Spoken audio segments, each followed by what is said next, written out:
Bismillahirrahmanirrahim. I am Muhammad Arun under the roll number 862986. My presentation topic is application of mass spectrometer in research, development and quality control process.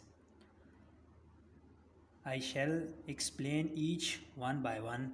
So first of all, I shall explain application of mass spectrometer in research. There are following application of mass spectrometer. The first one is isotopic ratio mass spectrometer. ये एक technique है जिसके अंदर हम लोग relative abundance of isotope को मैयर करते हैं जो कि हमें गिवन सैंपल में दिया गया होता है। ऐसा इंस्ट्रूमेंट जो आइसोटोप रेशो को डिटरमाइन करता है उस इंस्ट्रूमेंट को हम आइसोटोप रेशो मास स्पेक्ट्रोमीटर कहते हैं।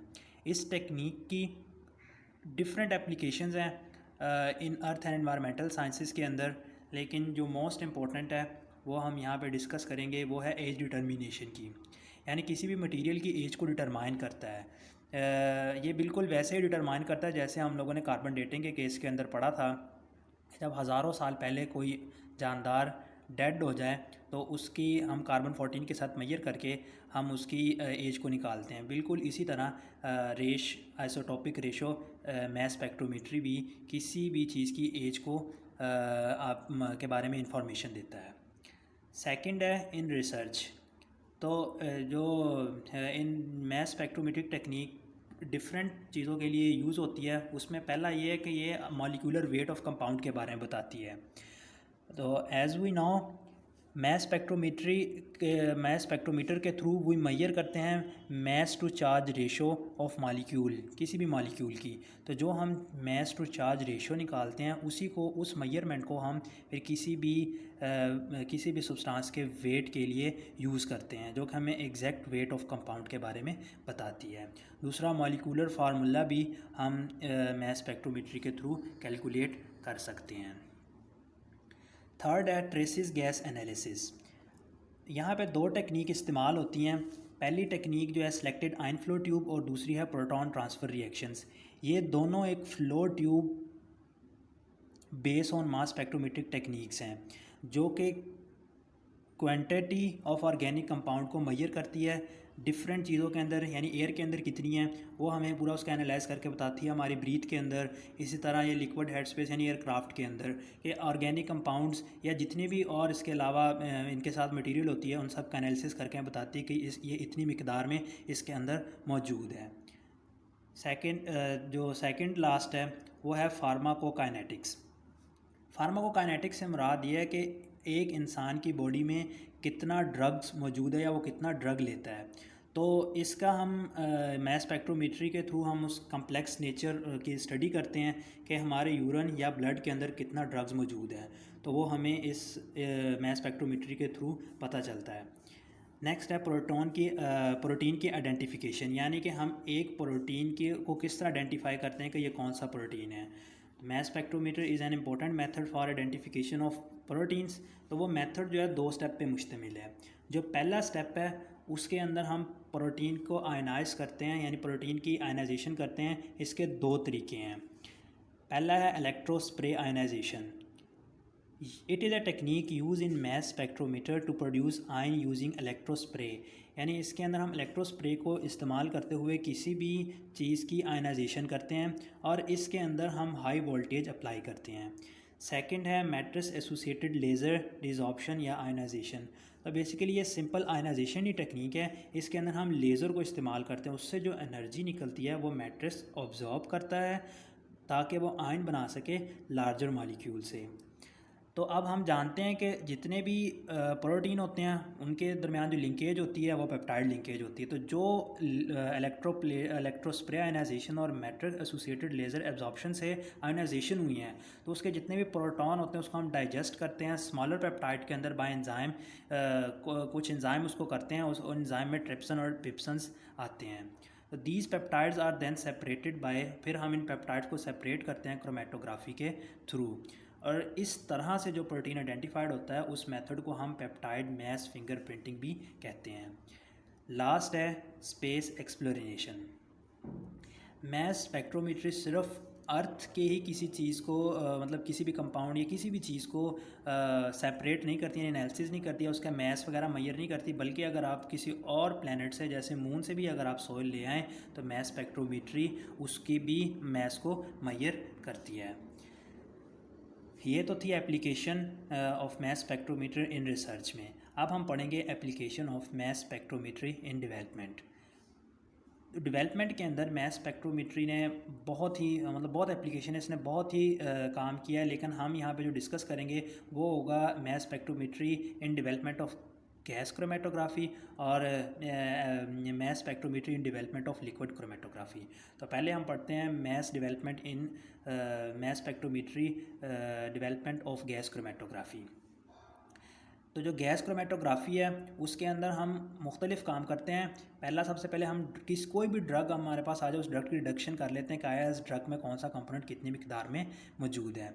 फायर इन्वेस्टिगेशन के जहाँ पे कोई आग लगती है उस आग लगने के रीज़न क्या है वो भी हम मालूम कर सकते हैं through mass spectrometer of gas chromatography से। इन्वायरमेंटल एनालिसिस करते हैं कि है हमारा इन्वायरमेंट में टम्परेचर या कोई भी चीज़ है वो कितनी इस वक्त कितनी है और हम उसका एनालिसिस कर सकते हैं। और हम अननाउन सैंपल की आइडेंटिफिकेशन भी इसी प्रोसेस के थ्रू करते हैं। इसकी डिफरेंट एप्लीकेशन है। तो इसकी जो मोस्ट इंपॉर्टेंट एप्लीकेशन है वो है cleaning environment. Monitoring environment pollutant is a major application of gas chromatography mass spectrometer. यानी हमारे इन्वायरमेंट के अंदर जितने भी ये पोल्यूटेंट्स हैं जैसे कि डाईबेंजोफुरान है, डाईटॉक्सिन है, हर्बिसाइड्स हैं, sulphur, pesticides, phenol and chlorophenol in air, soil और वाटर में इनकी डिटेक्शन करता है, हमें बताता है कि इसमें कितनी मिकदार में मौजूद है। फिर हम डिटेक्शन के बाद फिर हम लोग उनको सही करके इस्तेमाल करते हैं। क्रिमिनल फोरेंसिक्स, ये हमें क्रिमिनल के बारे में डाटा प्रोवाइड करता है कि जहाँ पे कोई क्राइम हुआ है वहाँ पे जितना भी उस क्रिमिनल कैसे चोरी की गई है उसके बारे में हमें डाटा प्रोवाइड करता है। स्पोर्ट एंटी डोपिंग टेस्ट, एक खिलाड़ी जो है वो डिफरेंट ड्रग्स को इस्तेमाल करता है अपनी एनर्जी के लिए, तो उसकी एनर्जी जितनी भी होती है उसने कितना कौन सा रूट और किस लेवल का ड्रग इस्तेमाल किया है तो वो हम लोग गैस क्रोमेटोग्राफी के थ्रू टेस्ट करके यानी यूरिन के सैंपल का टेस्ट करके हम लोग मालूम कर लेते हैं। नेक्स्ट है सिक्योरिटी। ये जब हम कभी एयरपोर्ट पे जाते हैं तो वहाँ पे जो चेकिंग होती है कि आया जो सामान के अंदर कोई ड्रग्स तो नहीं मौजूद या ह्यूमन बॉडी के अंदर ड्रग्स तो नहीं मौजूद, तो हम वहाँ पे गैस क्रोमेटोग्राफी मैस स्पेक्ट्रोमीटर का यूज़ करते हैं। तो ये सिक्योरिटी के तौर पर भी हमें हेल्प करती है। नेक्स्ट है फूड, ब्रीवेज एंड परफ्यूम्स, यानी हमारे ख़ुराक के अंदर, शराब के अंदर या परफ्यूम्स वगैरह के अंदर जितनी भी एरोमेटिक कंपाउंड होती है उन सब के एनालिसिस के लिए हम इस मेथड को इस्तेमाल करते हैं, गैस क्रोमेटोग्राफी मैस स्पेक्ट्रोमीटर। ये हमें एरोमेटिक कंपाउंड को डिटेक्ट करके बताती है कि आया इस फूड में या ब्रीवेज यानी शराब के अंदर या परफ्यूम के अंदर इसकी कितनी क्वान्टिटी मौजूद है।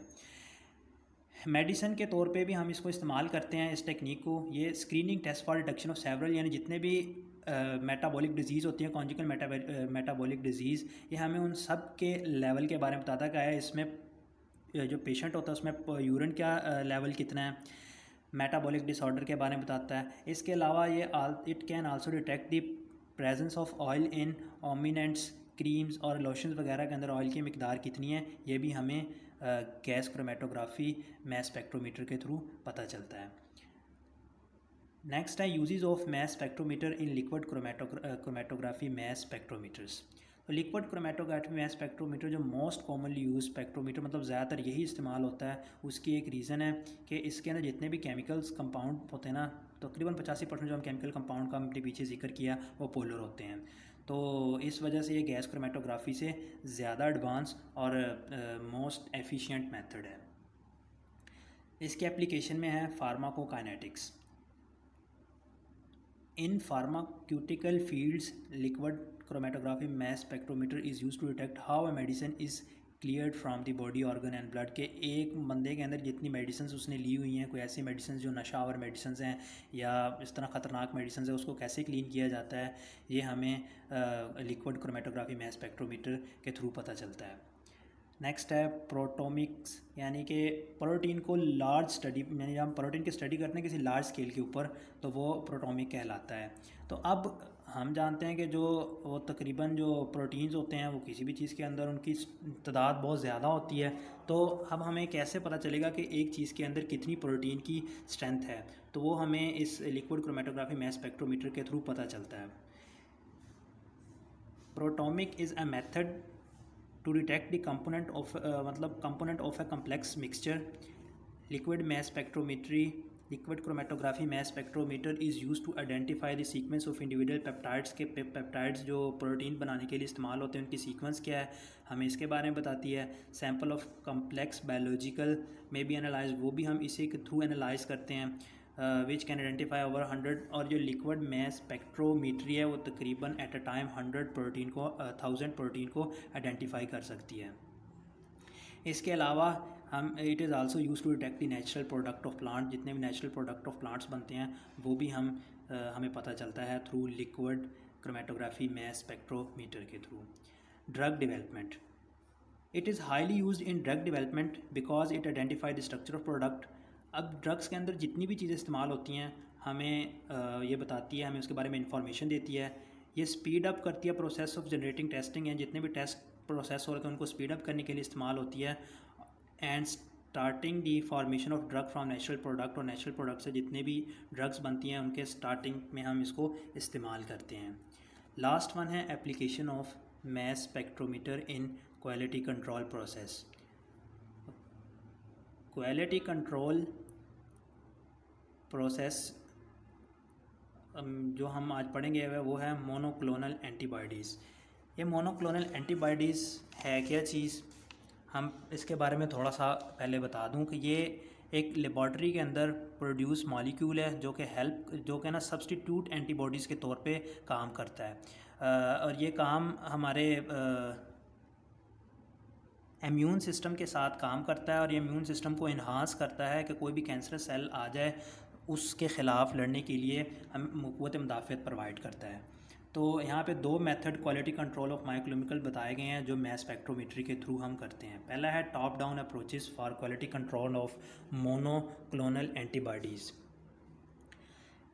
इसके अंदर क्या होता है, top down approaches allowed the analysis of protein without using enzyme. इसके अंदर हम एंजाइम को इस्तेमाल किए बगैर प्रोटीन के एनालिसिस करते हैं, और सैंपल इस तरह सैंपल जो है वो बड़ा आसानी से बनता है। इसके बहुत से बेनिफिट्स हैं, ये लेस एक्सपेंसिव है, मतलब हम एंजाइम भी नहीं यूज़ करते इसके अंदर, तो ये लेस एक्सपेंसिव है। दूसरा, ये हमें कंप्लीट इन्फॉर्मेशन बताता है स्ट्रक्चर के बारे में, और ये हमें नेटिव स्टेट ऑफ प्रोटीन के बारे में भी इंफॉर्मेशन देता है। लास्ट टॉपिक है bottom up approaches for quality control of monoclonal antibodies. इस टाइप के अंदर हम एंजाइम को यूज़ करते हैं सैंपल को प्रिपेयर करने के लिए। तो ये जो टाइप है वो वेरी कम्प्लेक्स है, और इसमें हमें नेटिव स्टेट के बारे में नहीं पता चलता। और इन दिस प्रोसेस जो enzyme perform character in quality control process के अंदर ये अपना बताता है उसके बारे में। तो ये था हमारा topic, application of mass spectrometer in researches, development and quality control process. Thank you.